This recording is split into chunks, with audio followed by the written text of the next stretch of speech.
Charlotte Thompson Iserby served as the head of policy at the Department of Education during the first administration of Ronald Reagan. While working there, she discovered a long-term strategic plan by the tax-free foundations to transform America from a nation of rugged individualists and problem solvers to a country of servile, brainwashed minions who simply regurgitate whatever they're told. We now present to you the secret history of Western education, the scientific destruction of minds.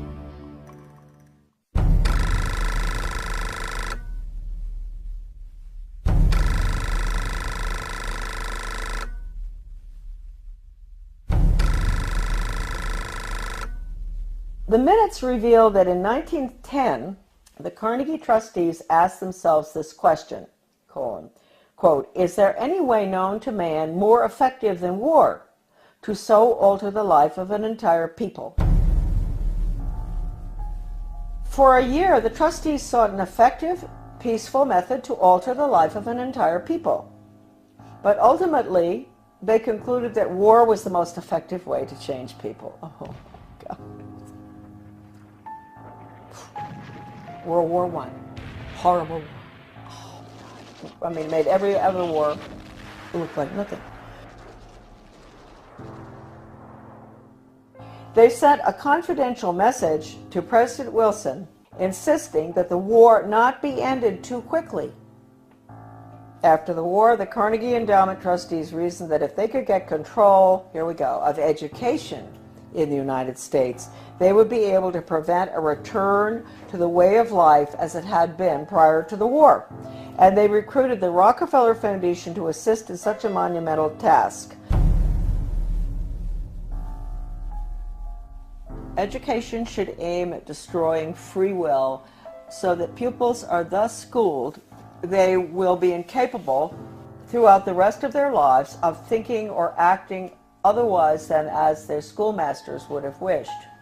Influences of the home are obstructive, and in order to condition students, verses set to music and repeatedly intoned are very effective. It is for a future scientist to make these maxims precise and discover exactly how much it costs per head to make children believe that snow is black.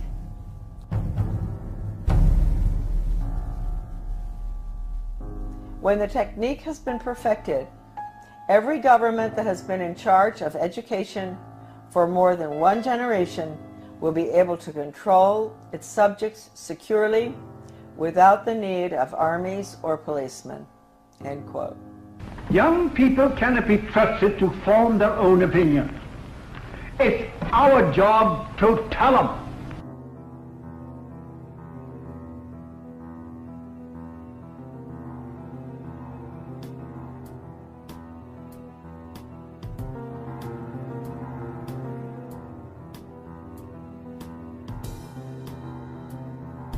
I had never intended to become involved in the battle that all of us are involved in. I had no idea anything was wrong with the way the country was going when as I was growing up, and even during my Foreign Service experience, I found myself mysteriously, I would say the good Lord works in wondrous ways, being put in spots around the world or in my country where extraordinary things were taking place under the guise of change. And we've all heard that so much, you know, from the Obama administration, Bill Clinton, he was the first one to mention change agents, etc. So for some reason I was plucked out, and I found myself being sort of pushed. My name is Charlotte Thompson Iserby. My maiden name is Thompson.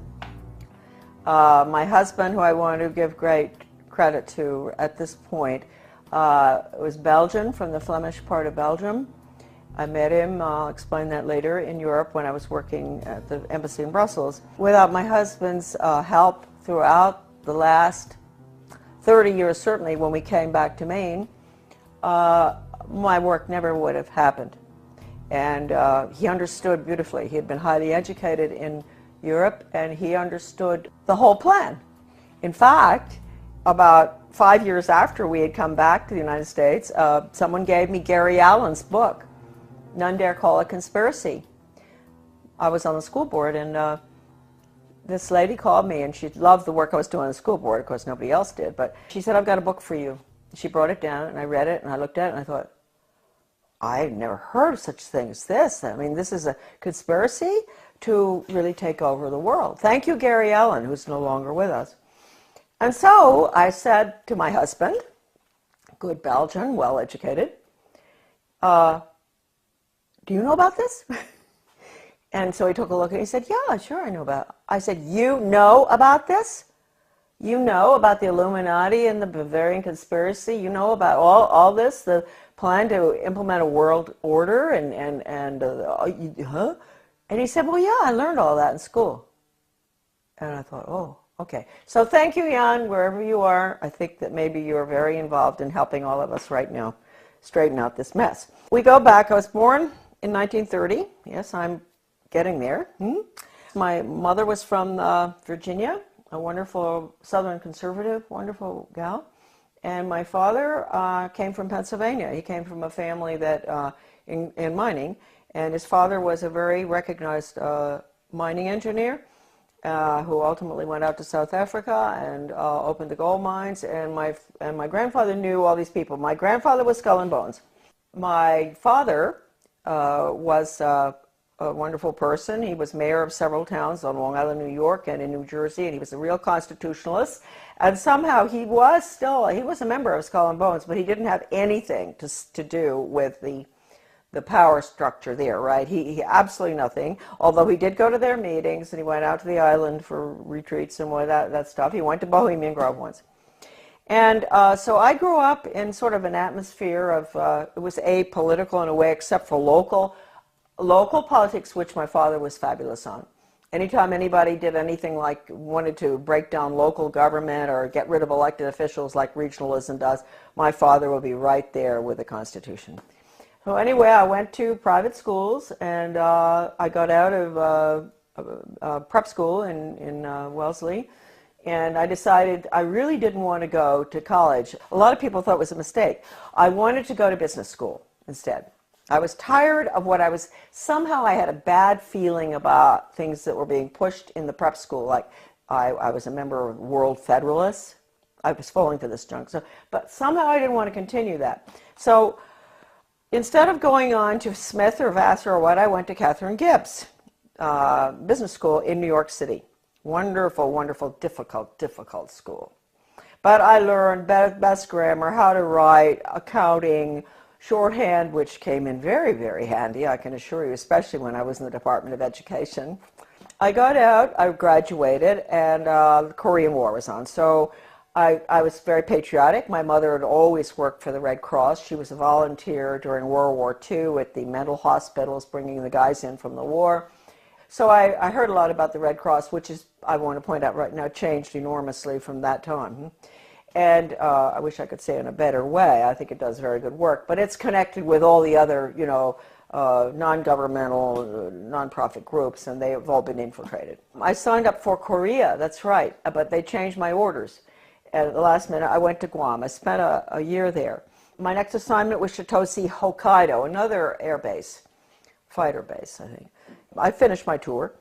I didn't want to come home by air. I wanted to go by ship. So I decided to go. A friend of mine went with me, third class, in the bowels of the Vietnam, which was a freighter. Luckily, I was in third class. So I was down, and we had very good food, because French have good food, whether it's third class or not. Always a big bottle of wine in the middle of the table. And the people at the table were coming out of North Vietnam, coming out of North Korea, and China. They were refugees. And, of course, the Vietnamese ones spoke French, and the Chinese were very well educated. They were well-educated Chinese, so they spoke English. I spoke French, so the conversations were unbelievable. They would tell me what had happened, why they were coming out, what was going on under the communists, which we didn't let General MacArthur move in and take over. Truman brought him home. We could have won that war. We could have kept the whole Far East from collapsing, but that wasn't the plan. That old soldiers never die. They just fade away. This one woman was taking her daughter to Paris, to the conservatory there of music, to study piano. And she told me that her father, or grandfather, I'm not sure, was a very famous pianist in China during the Cultural Revolution, and that they cut his hands off. And so that, I never forgot that. And then the other lady, she was from Vietnam, North Vietnam, and she told me that her grandfather, they killed him because he was opposed to the communist regime, and they cut his head off and they stuck it on a pole, and they marched around town with his head on the pole, which of course was to, warn the rest of the Vietnamese, keep your mouths shut. Don't go up against this regime. Then my father,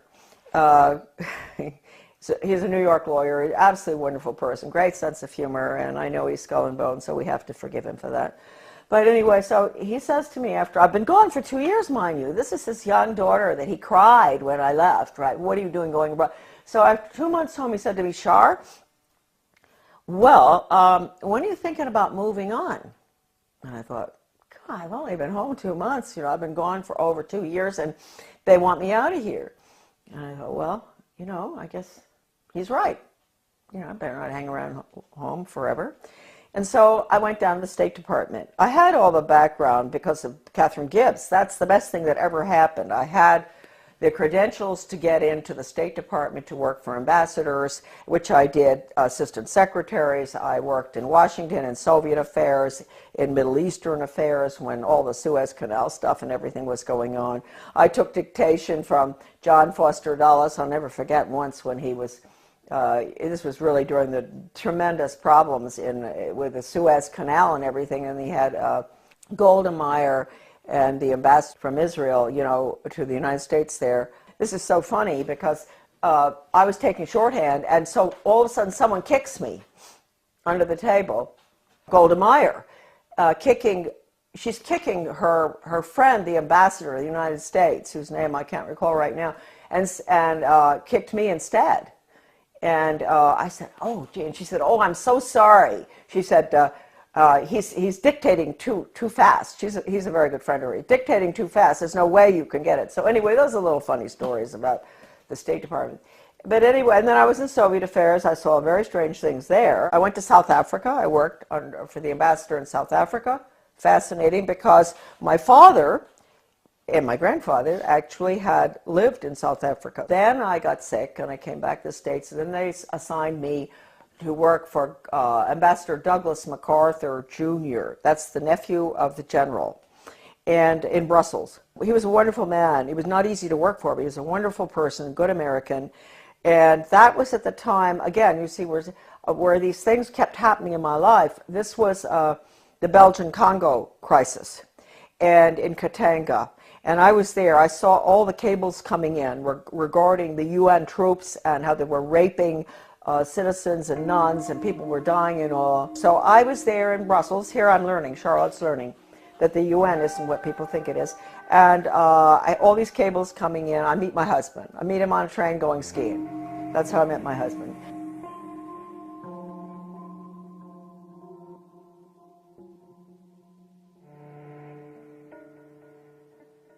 My husband and I are engaged. We subsequently get married in the United States. He comes over. Then we go back to Belgium, and we're there for about 4 years. And then from there we go again to a hot spot, which I didn't realize. I'm talking about the weird things that happened. The hot spot was Grenada. I could see then from our house overlooking the bay, the lagoon in St. George's, all this activity. Boats coming in with strange flags. Stokely Carmichael came down there to sort of stir up the pot to get the Grenadians, mad at the rich, nasty capitalists who owned these yachts and all. It was really getting bad there. And I knew the political situation well because we had Grenadians working on the boat. I had a lot of Grenadian friends in government as well. Anyway, we left. We were there about 5 years. And then when we left, I remember telling our Grenadian friends, you're going to have trouble here. There's troubles coming. And of course it did in 1984, I guess. That was one good thing Ronald Reagan did, which I was opposed to because it was a UN move, but he saved a lot of my friends from being killed by the Soviet regime in Grenada by moving in there to protect, so-called protect American students. But it was really the oil pipelines, I think, of Rockefeller that we were protecting. We're in Grenada. We go back to the United States. I put the children in public school. So here we go. I had no idea that education would be any different from sort of what I'd had. I had had a good education, a private school education, but I didn't know. And so they go into the public school system in Camden, Maine, and in retrospect, I believe that that was a pilot school, one of them for the whole country, for changing our education system from an academic, classical educational system to brainwashing for the international socialist government. Everybody has all the research on this. I have so much. It's all in my book, The Deliberate Dumbing Down of America. I hit Camden and I start asking, I get on a little committee, philosophy committee, and we were all asked by the superintendent, highly skilled change agent out of Harvard, well, I want to know what all of you feel the purpose of education should be. And so I said, well, I think it should be to give the students a sound academic education in basics and also a strong sense of sound morals and values. And boom, they all looked at me and they said, whose values? And I thought, hey, what's going on here? I said, well, what's happened in my country? I mean, don't we still have the same values? I mean, what don't we all sort of agree? You don't steal, you don't rob, you don't kill babies, you don't kill people in war, you don't, a lot of things that I thought we believed in. You don't lie. Everything was changing, and I saw it, and I saw the curriculum coming in, and I went for the values clarification training myself to find out. I had a call from a master teacher who taught all over the world, and she said, you are absolutely correct. I was on the school board by that time. After 3 tries, I got on. And she said, you're absolutely correct. I want to pay for you to go for some in-service training. And I said, in what? And she said, well, it's called Innovations in Education, and it's how to become a change agent. She paid $100 for me to go. I went. And all these normal-looking people, nice, some from my own school district and all, and the guy is a facilitator, but he's using this big book called Innovations in Education, A Change Agent's Guide, and it has all these case studies of teachers and administrators and how to sneak in controversial curriculum such as death ed, sex ed, bullying ed, alcohol ed, drug ed, all these programs that have education hanging off the end of them that have nothing to do with education. It's interesting. You don't have math ed and science ed and all. They call it math and science and history, right? But when you see anything with education hanging off the end of it, red flag, huh?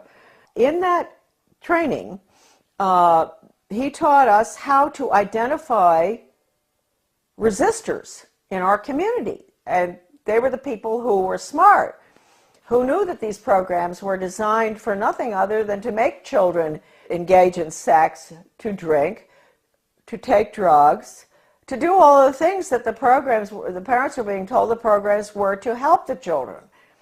I was considered a resistor too. Here they were training me to identify myself, huh? And so I never ever got over that. Also, we were being trained to go to the important people in the community, and they're really very good people. We all know who they are. They're friends of ours and all, but they're head of Rotary, head of Garden Club, head of Historical Society. You go to them and you explain to them in very, very good, highly skilled change agent manner, which is just lies, how important these programs are for your children. We've got to put these programs in. This was 1973, all the way through right now. Huh? That period in education, we call it the unfreezing of our children's values, the ones taught by the parents at home and the church, basically. Change agents were highly trained by the National Training Laboratories. We had the headquarters for that in Bethel, Maine. That goes all the way back to World War II. I have the original paper from that, and it said that what they're putting in is they want to change the values to unfreeze the system, and then they're going to implement the new values, the new communist values for world government. So that was the goal, and they did a good job on it between 1970 and the year 2000.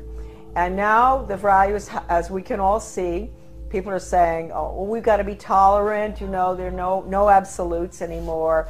That's not fair to judge people. Don't be judgmental. If your grandmother is dying of cancer and can't afford, you can't afford the medicine, it's okay to steal it. That's what you call values clarification.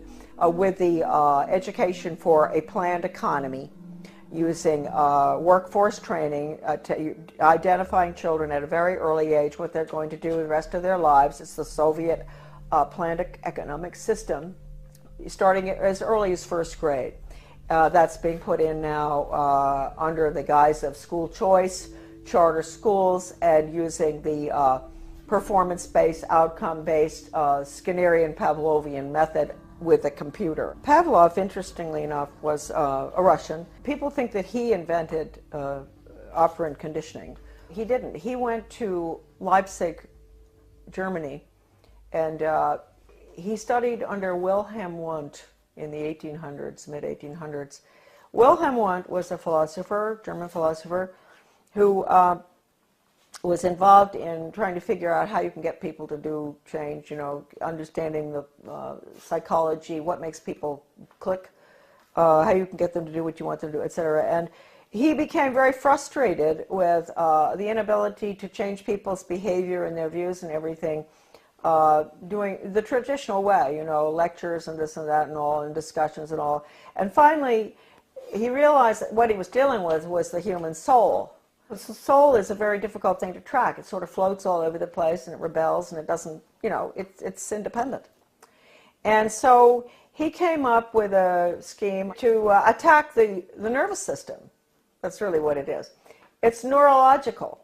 If you can get them to react in certain ways to what you want, like when the doctor, give you a good idea, the doctor used to, physical exams, they take a hammer, a little rubber thing, and knock your knee, and it goes boop.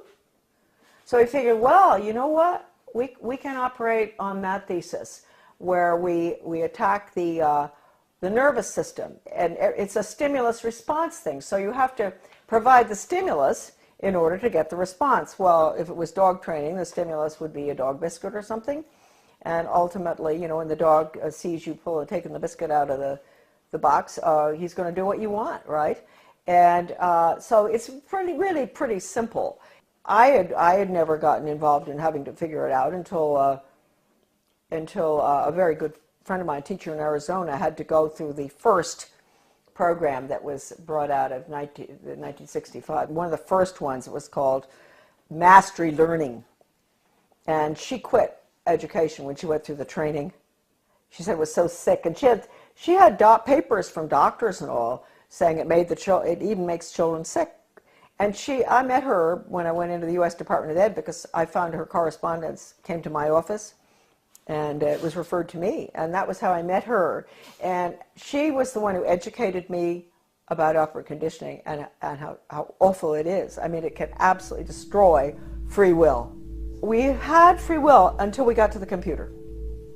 The computer absolutely destroys. The child there's no thinking going on there. There's no transfer being made.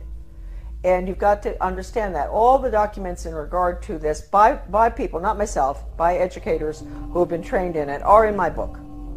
So you don't have to say Charlotte said that. You can say Professor so-and-so said that.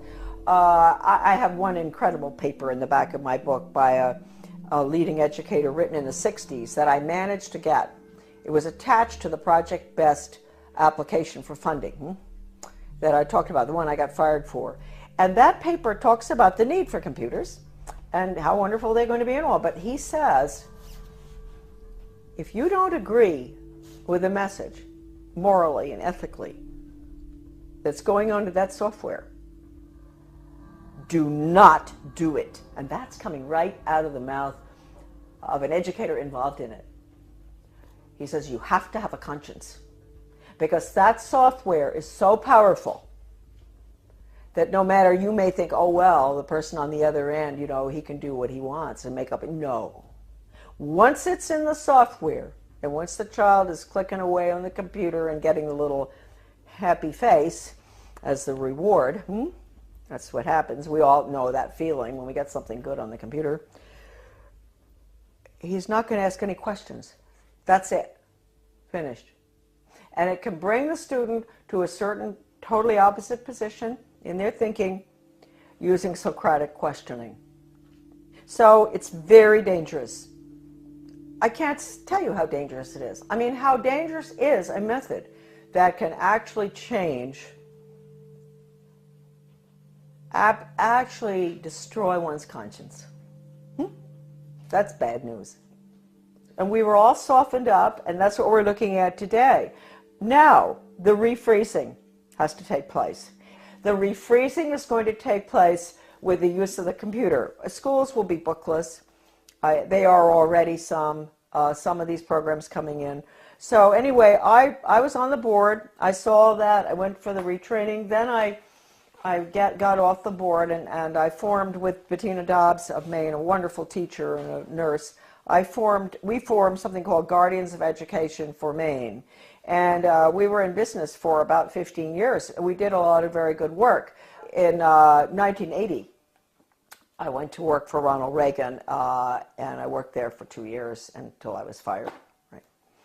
But I had worked hard for him from 1978 to get him elected. Right? And then in 1980, because of the work I'd done and the work in education, I got an appointment in the U.S. Department of Education.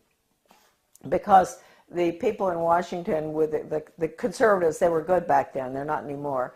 They were very impressed by the work I'd done in Maine on education. So they pulled me down and put me in the U.S. Department of Ed in what was the most important slot probably in the world in education. I know people out there are shaking their head and say, why would they put her there? She doesn't have a college education, right? Why are they putting her in there? Well, they knew, first of all, Reagan had promised to get rid of the Department of Education, something he didn't do, and I will hold that against him forever, because he could have. Since that was the plan, when they were staffing the department, they didn't have to put important people in those old slots. Like my slot that I got put into would have been filled by the former president of Harvard or Stanford or something, right? Or University of Chicago. That job had been held in the past by very important people in education. But since they were getting rid of the department, it didn't make any difference. So they just plopped me in. Now talk about the hand of God, huh? And all my files were full of everything they planned on doing. And so I don't even think my boss knew this. You know, he was a so-called conservative. But he became very suspicious about me because I was always busy. Even though I didn't have a lot of work to do from him, I was always busy because I had lots of things to read.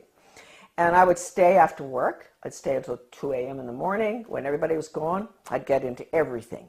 Sure, if it had just been the job and all the files and everything had been whisked away by these former very important educational change agent communists, Marxists, I would not have found stuff, but all the stuff was left in the office.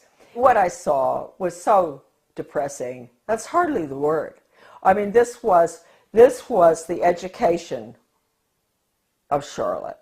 It was the greatest horror story I had ever encountered.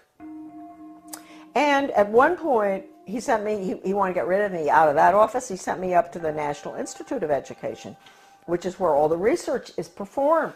They send out all the grants and contracts to the universities or schools or whatever from there. I found out I was really in the belly of the beast right there, because I had access to all the computer printouts of all the grants and contracts of your money, folks, going out not just across our country, but all around the world, about how to change the education system from academics to a brainwashing using Pavlovian, Skinnerian, operant conditioning computers and workforce training for the globalist economy. the corporate fascist socialist communist government that's coming right in this minute. I had a friend from Maryland who used to come in. She had a huge Cadillac, and I'd get all my stuff and put it in, interesting for many people, LL bean bags. You know those big LL bean bags? Those huge ones? And I'd put all the papers in there, and at lunchtime we'd meet uptown for lunch. She'd come in, marvelous gal, Australian, who I absolutely love, probably one of the finest Americans who ever, she was Australian, but she did more for our country than anybody I've ever known. Brilliant. We'd meet, dump the stuff in her car, go have lunch. She'd take it home. She'd get some of it out to the people across the country.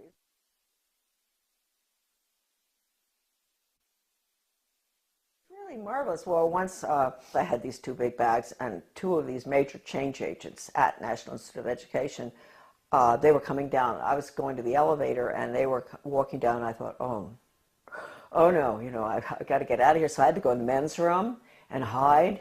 And I'd never forget that, hiding in the men's room. I thought, what if, I mean, there may be other guys coming in here, not just to the elevator. And anyway, nobody came in. They went down the elevator. I came out and dumped the stuff in her car.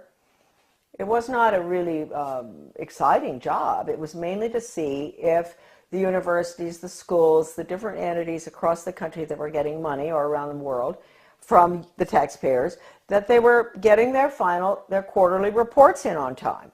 That's all. It had nothing to do with philosophy. Huh? And so one day I ran across a grant to Lansing School District, Lansing, Michigan. This was University of Michigan connection with my office. And it was a values clarification program for first graders, elementary school. And it pre- and post-tested those little children about what goes on at home, what religion do you... And I looked at this thing and I thought, what on earth are they doing? And so I turned to this bureaucrat who was working with the GAO about financial things, and I said, look, we're doing waste, fraud, and abuse. I know that. But I said, take a look at this. Don't you think that this is pretty wasteful, fraudulent, and abusive in another way?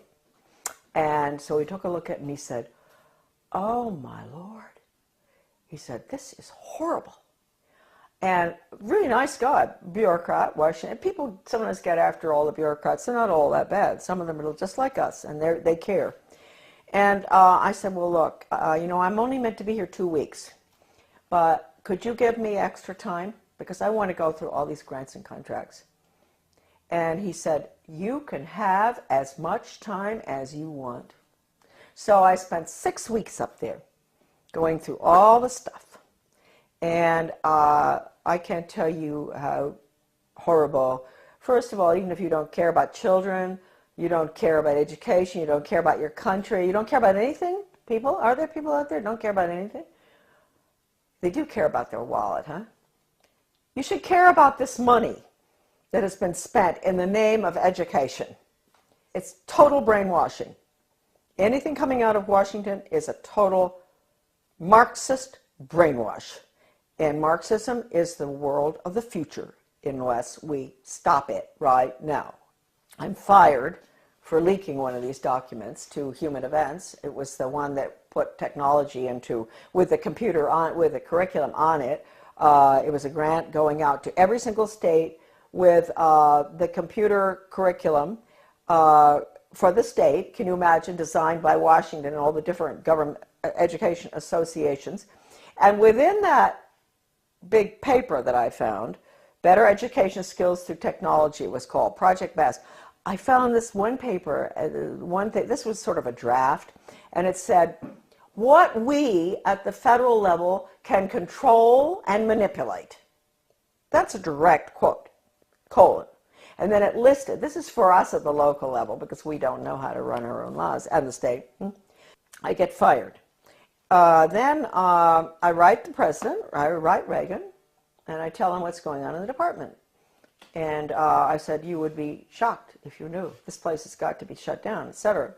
And it was a long letter. I explained everything, that the U.S. Department of Education is a Marxist factory designed to destroy any semblance of good values academics, etc., and to make sure our children march blindly into a socialist communist world government. That's the goal of the U.S. Department of Education. They didn't want anyone to know that Ronald Reagan had that letter.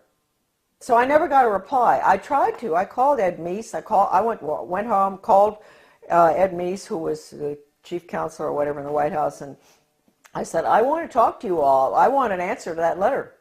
Finally, I went down and talked with Ed Meese's aide, Ken Cribb, and I said, he patted me on the shoulder, that way they do that. Oh, Charlotte, aren't you pleased to know the president got your letter? That's an admission right there. I know he got it because John Lofton, a journalist at that time in Washington, called his office, the White House, back in 1983 or something, and asked. And they said, yes, it's on his desk, and he's marked it up. So let's get that straight. He had it. The purpose of that letter was to make sure that that department is abolished and the American public education is returned to its original status, run at the local level and with elected school board members and with no influence whatsoever from the federal or international level. That's how it should be. It was the best education system in the world. That's what I was asking for. Anyway, it didn't happen. That letter to Reagan, again, is on my website, Deliberate Dumbing Down, under a PDF. I wrote in 1985 a book called Back to Basics Reform or Skinnerian International Curriculum. And to make sure people read this little 39-pager, I decided to put an asterisk so that they didn't really have to read it. I put an asterisk which said, necessary for United States participation in a one-world socialist government plan for the early years of the 21st century. When the conservatives, the neocons, let's call them that, not Goldwater people, when the neoconservatives, Heritage Foundation, all of those groups, I'm sorry folks, when they saw that book, they boycotted it. They boycotted that book, which told Americans exactly what I just told all of you, what I'd seen, and that we had to get rid of the department. It all happened under Ronald Reagan. You call it what you want, corporate fascism, socialism, communism, planned economy. You call it what you want. What is it? It's really, it's horrible. Your children have no upward mobility whatsoever. I told you earlier. I said, yeah, they're put into a slot early on. The government and the schools, they decide what your child is capable of doing the rest of his life. He might be able to sneak out of that sometime if he's brilliant and do his own thing, but it's unlikely. So it's fixed. This is the end of upward mobility for our children, end of freedom for this country. Planned economy is the end of freedom. It's a failed system, but there are people at the top who live very well by it. And then I find out that Ronald Reagan has signed an agreement with Gorbachev to merge the two education systems. Well, you can't tell me that conservatives didn't know that was going on, because I know some who were at Geneva when this happened. And they didn't do anything about it, but we found out. And so we fought this United States-Soviet Education Exchange Agreement. The Carnegie Corporation also signed agreements. Basically, most of that was to do with computers and technology and critical thinking for little elementary school children. Those agreements were signed. We raised $5,000 to put an ad in the Washington Times to expose that. It was called Educate is Worse Than Watergate or something. And but again, we got no support because that information wasn't meant to get out. Then, about 4 years after the fact, my little article was called Soviets in the Classroom, America's Latest Education Fad, that nobody would touch. The conservatives, all the different conservative groups, media and all, would not publish it. And all of a sudden I got a phone call from a wonderful man by the name of Robert Morris. He was a judge from New Jersey. He calls and he said, I'm now the president of America's Future. And I had tried to get this article published by America's Future, Soviets in the Classroom. And I couldn't get it published. It was interesting because America's Future used to do a lot of articles on bad textbooks and everything in the United States. And I thought surely they would be interested in the United States-Soviet textbook agreement too, and exchanges. And I was sure but no, they would not publish it. So this marvelous Bob Morris became president. He found my article in a drawer in the desk that was left there, the manuscript. And he read it and he thought, oh, what is this? Can you imagine? He's a leading conservative himself, very important person. He had not heard about it. He had not heard what Reagan had done. It's happened ever since 1958 when the first agreement was signed by Eisenhower with the Soviet Union at the peak of the Cold War. And then the various agreements have been signed all the way through until recently, one with China. So we have merged, and let me point out, just today, I was informed that there are forces at work in the state of Maine that are surrounding our wonderful people that we elected last November. Traditional Mainers, good hardworking Mainers who were very upset about what's going on. They worked hard to get our governor in, a wonderful man, Paul LePage. And I want to warn all of you that out in your states, if you elected some really good people, they've been surrounded. And you've got to be very careful. You've got to let them know not to go along with any of the agendas that call for regional government or consolidation. Because regionalism, you know, the merging of services, the police forces in one town, police force merges with another one, the schools consolidate, all the little schools merge into a big one. They tell you that's to save money and all. They're lying to you because it doesn't. We know that. It doesn't save money. But what it really is, regionalism is communism. And I have an article, it's in Deliberate Dumbing Down of America. You can look up the name Zeitlin. You will see this communist writer for the Communist Daily World in the mid-70s talking about the need for the United States to implement regionalism and consolidation. It's communism. So any effort that you see out there where they use the word, they don't use the word regionalism that much anymore, they're getting smart. They use the word consolidation. They convince the people, especially in economic downturn times like right now, this tragic time we're going through, that this will save money, that it won't have as high taxes. Consolidate, consolidate, don't do it. We are the major country that's going down to communism, and the rest of the world will follow. They'll call it the global system, the international socialist global system. It is nothing but a totalitarian system. In 2002, President Gorbachev, in speaking in London, he called the European Union the new European Soviet. We know what we're looking at. The North American Union and all other regional entities throughout the world, whether it's the Pacific Circle Consortium or whether it's the Middle East. You think we went into the Middle East for any reason other than to destroy Iraq and to make it part of a region hooked into the banks? What they're doing is they're destroying the Middle East so they can restructure it as a region in this new world order. So these are all the regions. Their whole structure is based on the model, which is the European Union. So I ask Americans, what will you call? What would Gorbachev call the North American Union? He would call it the North American Soviet. How do we like that? Wake up. If there's anything that is important for you to remember from these videos today, is that we are at the end of the line. We are doing exactly what Gorbachev wants. Consolidation. Now, this is an interesting cartoon. This is regional government. This is the consolidation of schools, basically. And you see the little guy in the one-room schoolhouse, he's chewing a piece of grass or something. And he looks very happy. He belongs to Little Frog Lick Creek High School. He's chewing the grass with a smile. If you follow him through, you're going to see him looking more and more miserable as they merge his one-room schoolhouse to a six-room schoolhouse, to 8 more schools, and then into a central school, which is a region. And then you're going to see him at the end. He's holding his left arm out, up like this, clenched fist, little hair, very unhappy, and his t-shirt says, Our Lady of the Benevolent Dictatorship, One World Global Training Corps. And then the last one, he has on earphones, you know, like you guys have all the time. Finally, he's smiling. He's connected to something with a wire.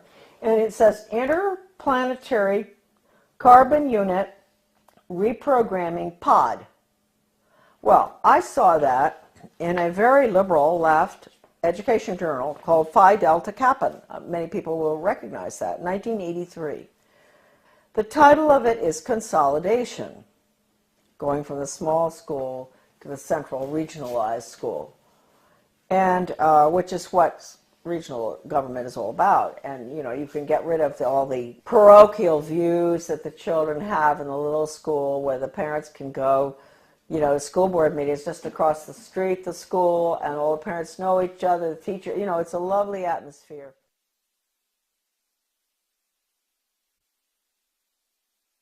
And then you end up with all the children going long distances on the bus, which is no good for them, to the regional school.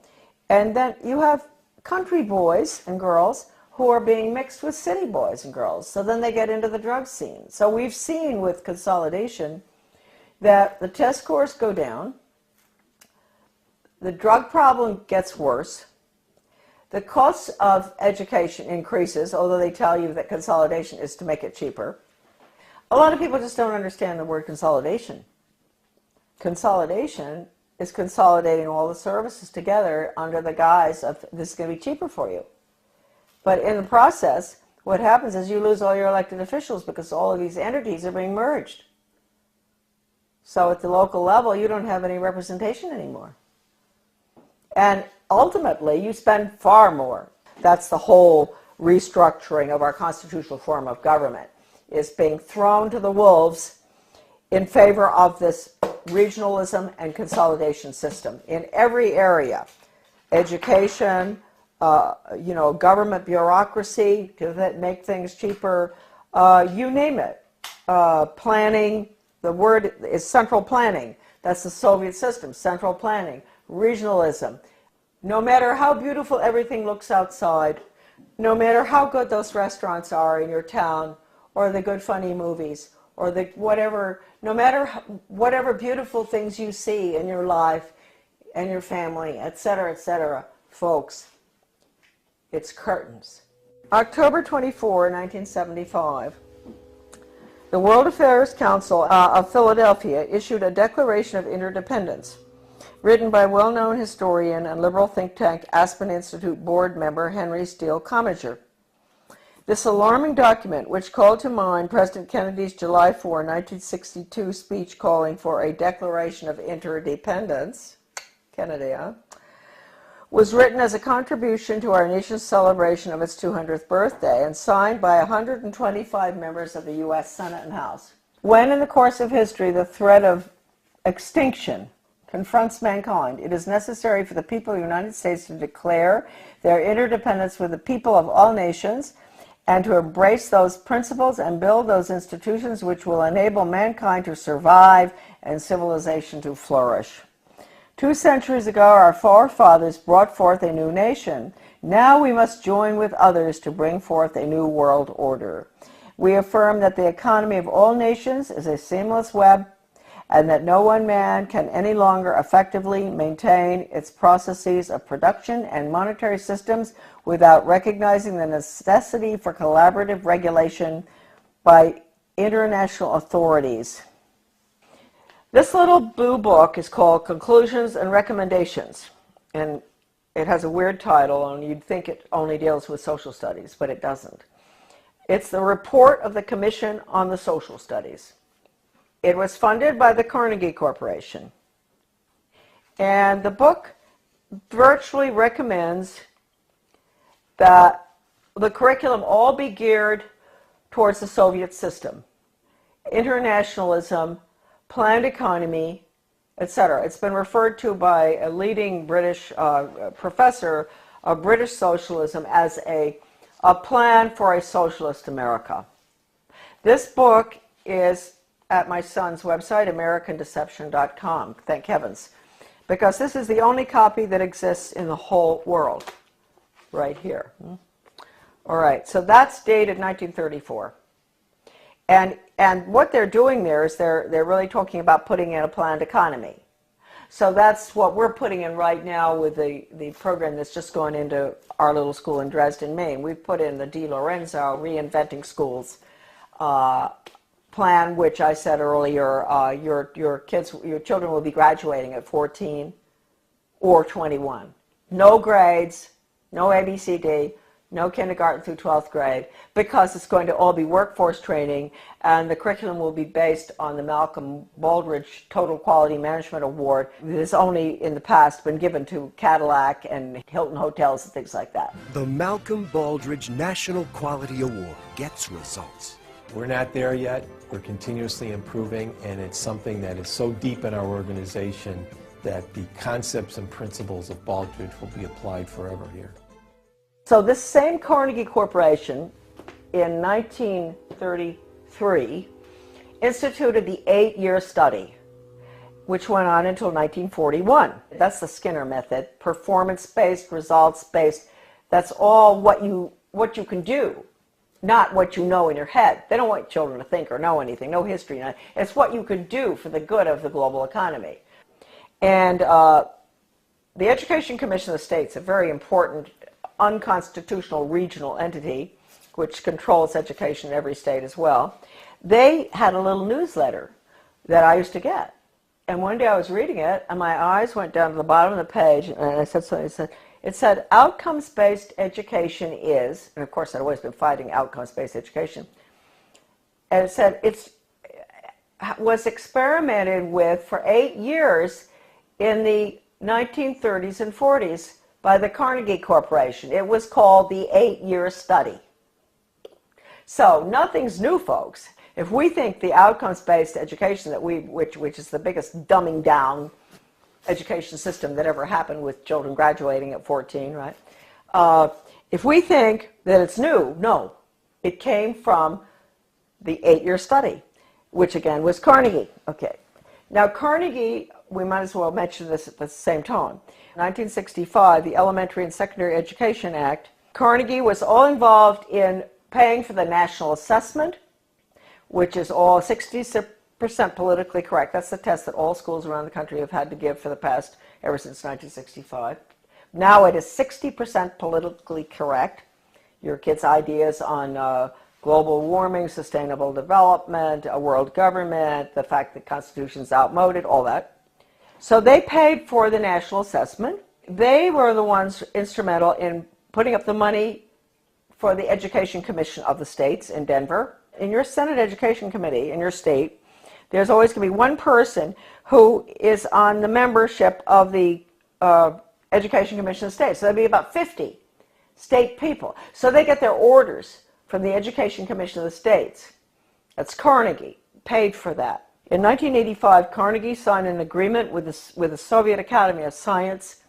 At the same time, Reagan signed the agreements with Gorbachev to merge the two education systems. Carnegie signed with the Academy of Science to develop computer courseware for elementary schools dealing with critical thinking. That was an agreement signed. That's for our children, right? In first grade, critical thinking on the computer. Reagan, Clinton, the two Bushes and all, implement the school to work agenda. That was the beginning of the planned economy under Reagan. So then Mark Tucker comes in, Carnegie. All the controversy going on in the 90s, Americans were up in arms about the destruction of their school systems. They would go in deliberately and destroy, because in order to restructure, you have to destroy. Foundation for the Advancement of Teaching, David Hornbeck, who's big on compulsory community service, compulsory. He called for that when he was the superintendent of schools in Maryland. He was commissioner. Way back, he called for mandatory service. That's another thing, folks. You better watch out. We're going to be slaves. Mandatory service. So anyway, the same Hornbeck, who's connected to Carnegie all along, goes into Kentucky, destroys that system, goes up to Rochester, New York. He goes out to state of Washington, Iowa, destroy the schools, restructure them for school to work. That's all Carnegie. And the latest information coming in for Maine with a complete recommendation, that is. Who knows? Maybe our governor, well, we can get to him fast enough, to help him understand that we can't have charter schools. Charter schools are the vehicle to implement the planned economy. We can't have them. They're unelected school boards anyway. We don't even have a school board with a charter school. They get federal money. Why no school board?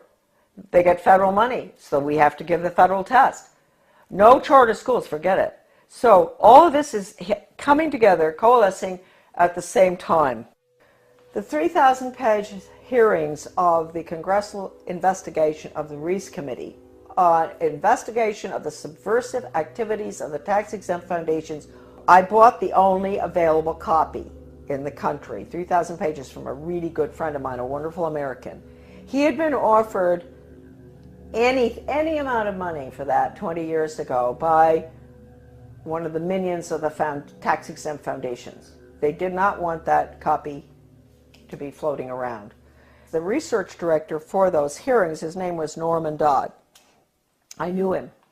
And the conversation that I'm going to discuss right now that he had with the president of the Ford Foundation, Rowan Gaither, was off the record in New York City at Ford Foundation headquarters. And Norman Dodd told me over dinner in Washington, D.C., in a restaurant in Georgetown, Rowan Gaither said to him, Mr. Dodd, basically, we at the foundations, we don't determine the agenda. The agenda has come from directions from the White House. That was Eisenhower at the time, right at the peak of the Cold War. And that agenda, our instructions are to use our tax-exempt status, your money, folks, change America so it can be comfortably merged with the Soviet Union. Now, a lot of you may say, well, that never happened. Well, it's happening right now, folks. It's happening right now, as we speak. Foundation-funded non-bloody revolution. Committee Chairman Carol Reese warned fellow congressmen of a diabolical conspiracy that a certain few foundations were financing the socialist and communist overthrow of the United States. After World War I, they tried to get the League of Nations in. And there was tremendous opposition to that. And then you had opposition between then and between World War II. You had Lindbergh and a lot of Americans going before the Congress to keep us from going into the UN. You had all sorts of opposition. But they got their way. The Reese Committee learned that the Rockefeller Foundation and Carnegie Endowment for International Peace were, with tax-exempt dollars, funding leftist propaganda operations aimed at changing America through the brain, not the battlefield. Patriotism, national sovereignty, individual responsibility, and Christian beliefs were belittled, while the concepts of a one-world government, socialism, collectivism, and humanism were deemed essential for peace in the modern age. A clandestine and successful non-bloody revolution had been masterminded by some of America's most powerful and devious men who did not want to be exposed by a congressional investigating committee. The man chosen by Reese to be the committee's research director was Norman Dodd, Yale graduate, intellectual, and New York investment banker.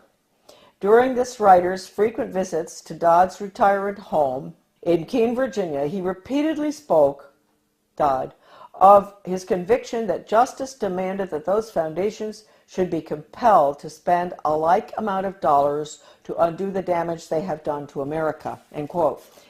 Dodd sent committee questionnaires to numerous foundations, and as a result of one such request, Joseph E. Johnson, president of the Carnegie Endowment for International Peace, invited Dodd to send a committee staffer to Carnegie's headquarters in New York City to examine the minutes of the meetings of the endowment's trustees. Now, this is Carnegie we're talking about, the one I always go after.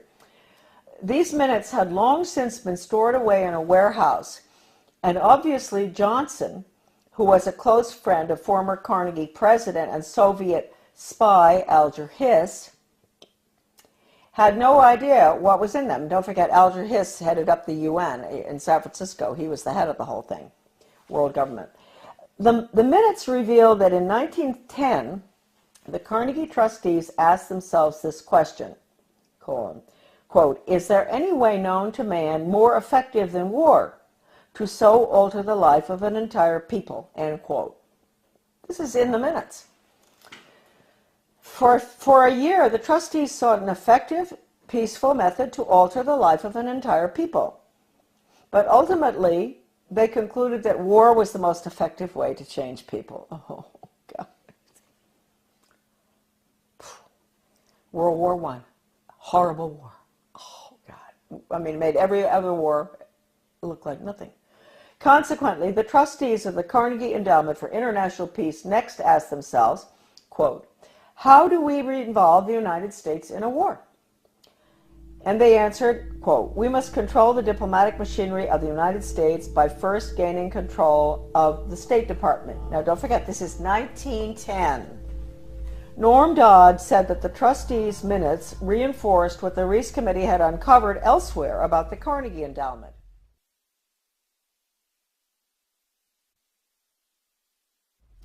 That it had already become a powerful policy-making force inside the State Department.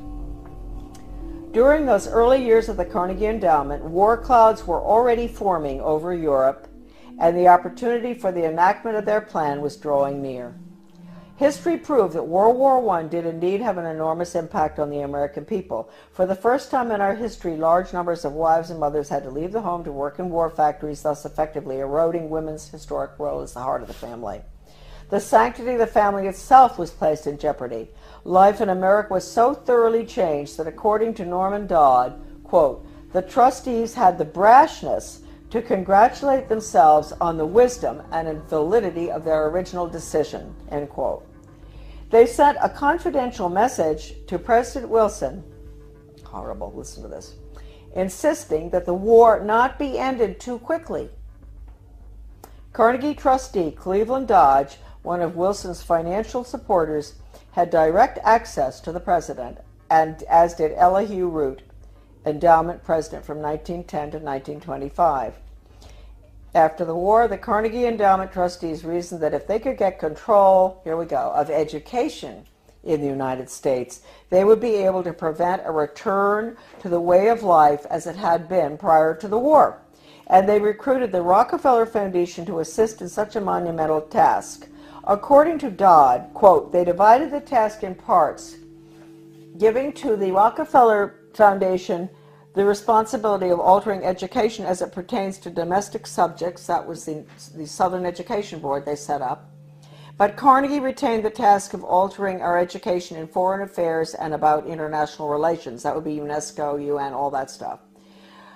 The foundations decided that the most effective method of achieving this goal would be to alter American history. So they awarded grants, fellowships, and scholarships to those professors and historians who would rewrite American history and promote one-worldism, humanism, and socialism. By the early 30s, the well-laid plans of the foundation trustees had reached fruition, and a Reese Committee staff report concluded, 1, that there had indeed been a non-bloody revolution in America between 1933 and 1936, 2, that a certain few foundations had funded efforts to change the beliefs of the American people through education and propaganda, and 3, that these revolutionary changes had been accepted without resistance. To demonstrate how thoroughly American opinion had been changed according to the plan of the foundations, we cite the following historical example. At the end of World War I, Woodrow Wilson and his shadowy alter ego, Colonel Edward M. House, tried to sell the U.S. Senate and the American people on the idea of the League of Nations.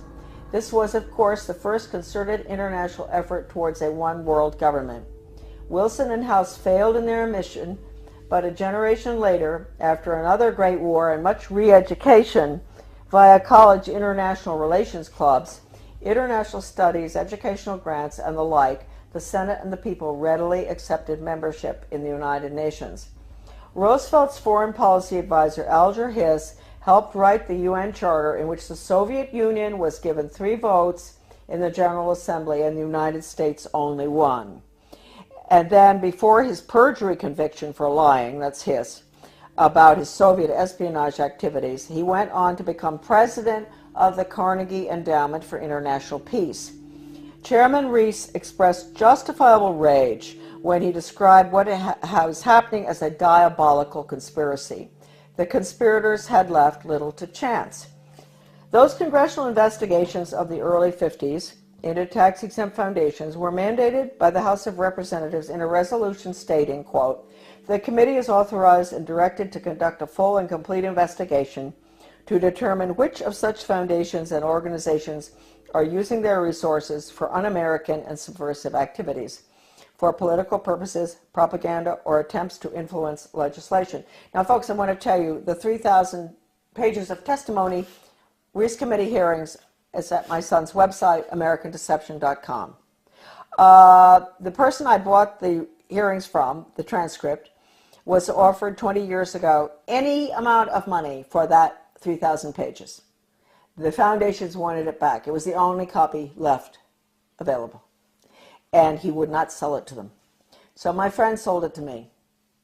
My friend knew Norman Dodd very well. He sold it to me for $3,000, which is really cheap. All right, a dollar a page. He'd been offered any amount. They said, "We'll pay you anything. You name it, anything. We want that copy." So it's now on the web for everybody to read. All right, now we'll continue. The congressional investigations, right. To determine which of such foundations and organizations are using their resources for un-American and subversive activities, for political purposes, propaganda, or attempts to influence legislation. The tax-exempt status granted to foundations by the Congress of the United States is a special and powerful privilege subsidized by the American taxpayer. Therefore, Congress has not only the authority but also the obligation to investigate how tax-exempt funds are spent. This should be the next investigation. Ron Paul should do this one, after the Federal Reserve. The Ford Foundation, largest of all the foundations, balked when it received a preliminary questionnaire from the Reese Committee. H. Rowan Gaither, president of the multi-billion-dollar foundation, summoned Committee Research Director Dodd to foundation offices in New York City. At the meeting, Gaither asked, "Mr. Dodd, we invited you to come here because we thought that perhaps off the record." You see, that's why it's not in the transcript of the hearings, what I'm reading you now. This was off the record in the office in New York City. "We invited you here because we thought that perhaps off the record you would be kind enough to tell us why the Congress is interested in the operations of foundations such as ours." Gaither answered his own rhetorical question with a startling admission. "Mr. Dodd, all of us here at the policy-making level of the foundation have at one time or another served in the OSS, the Office of Strategic Services, the forerunner of the CIA, or the European Economic Administration, operating under directives from the White House. We operate under those same directives. The substance of the directives under which we operate is that we shall use our grant-making power to so alter life in the United States that we can be comfortably merged with the Soviet Union." End quote. Stunned, Dodd finally replied, quote, "Why don't you tell the American people what you just told me? And you could save the taxpayers thousands of dollars set aside for this investigation." Gaither responded, "Mr. Dodd, we wouldn't think of doing that." In public, of course, Gaither never admitted what he had revealed in private. However, on numerous public occasions, Norman Dodd repeated what Gaither had said and was neither sued by Gaither nor challenged by the Ford Foundation. The latest article that I've written with Debbie Niwa, a wonderful researcher, a magnificent person and brilliant, did all the graphics and formatting and a lot of her own research as well on change agents and how they brought Americans to have a totally different mindset using all of the sensitivity training. Debbie had some fantastic research of hers is in that article. As well as at the end of writing it, we came across extraordinary quotes from C.S. Lewis, who points out that if you substitute workforce training for education, that's the end of civilization. It's the end of the human being as an entity opposed to being an animal. It's the end of the human soul. It's the end of the conscience. And we have all of the evidence from educators and change agents, articles saying that the computer is fantastic for changing values. An educator with the World Institute for Computer Assisted Instruction, his name is Dustin Houston, where he talks about, won't it be wonderful when the child in the smallest school, most remote area in the country, can have the curriculum developed by the world's finest psychologists, and nobody can get between that child and the curriculum. Parents, wake up. That means you, parents, you can't get between the child and that curriculum. You can't control anything anymore. You've lost it. This is going in right now. And they say this works too. What works? I always wondered when I saw this stuff titled What Works in the U.S. Department of Ed, and I didn't pay too much attention. And one day I picked it up, something, and what works? Yeah, dog training works. If you reinforce, if you give rewards and all. And mind you, folks, the rewards are being passed out galore all over our country now, not just in education. In my former town of Bath, the police, the community-oriented policing system, the police are giving rewards to citizens who do good deeds. They give them a little medal. They see them help an older lady across the street who has groceries. The police determine what the good deed is. She gets a medal. That's a reward. That's conditioning. That's operant conditioning. You're going to end up with a society that never does anything for the sake of it being right. And they're never going to take a stand against anything unless it's approved by the government. So that's going to be the result of operant conditioning. It's throughout our community right now. The Secretary of Education, Arne Duncan, when he was in Chicago, with the Chicago schools, he even recommended paying students for good grades. Now, that's why teachers are up in arms about merit pay, performance-based pay. That's the same thing. They're going to pay the teachers for students getting good test scores. Now, wait a minute. First of all, you might think that sounds good. No, you got to ask yourself, what's the test?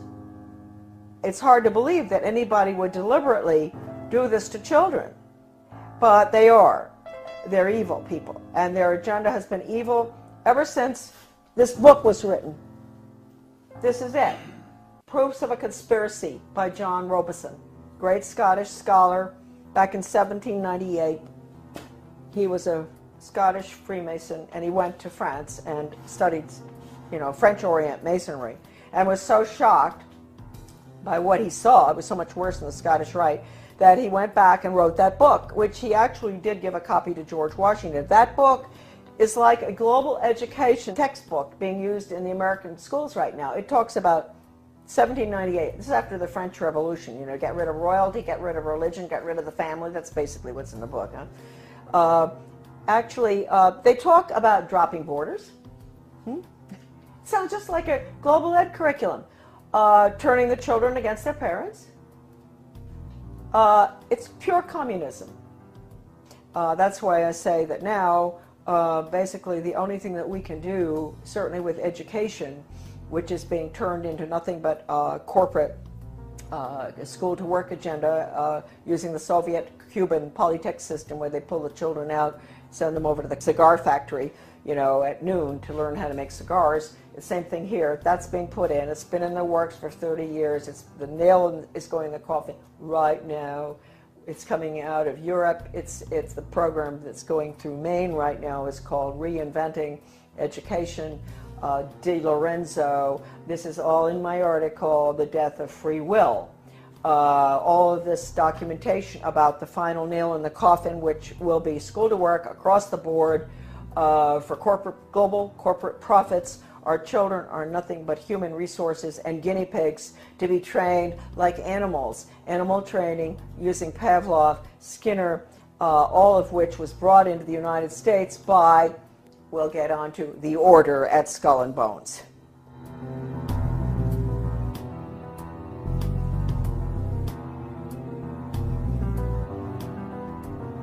Coming soon to PrisonPlanet.tv, part 2 of our in-depth interview with Charlotte Thompson Iserby.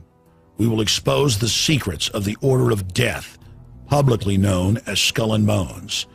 Mrs. Iserby's information, obtained from her father and grandfather, who were members of Skull and Bones, was the key intel used in the seminal work by Anthony Sutton on Skull and Bones.